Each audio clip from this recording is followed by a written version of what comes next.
part que no es veu és que aquests líders, aquesta gent que veiem al podi que està guanyant, darrere d'això fa una feina brutal.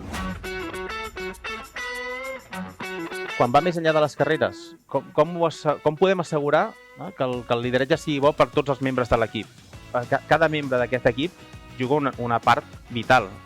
Hem parlat molt del líder, que està molt clar que necessites que et motivi, que t'ajudi, però com ho fas, això? La part que no es veu és que aquests líders, aquesta gent que veiem al podi que està guanyant, darrere d'això fa una feina brutal. Una feina brutal amb detalls que a vegades poden semblar que no tenen importància. Quan acabes un partit d'una cursa de Fórmula 1, acostumes a quedar-te un dia més.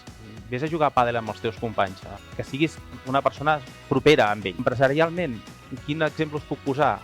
Dintre de la marca que jo estic treballant, que és Cupra, es busca una manera d'implicar la gent.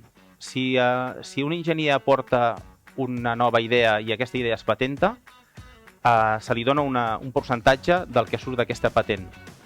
És una manera molt bona de que la part més creativa es motivi a buscar coses noves. Per què aquesta gent es motiva d'aquesta manera? Perquè hem trobat el punt de buscar que no només sigui entro a treballar a les 8, surto a treballar a les 6, impliquen a la gent.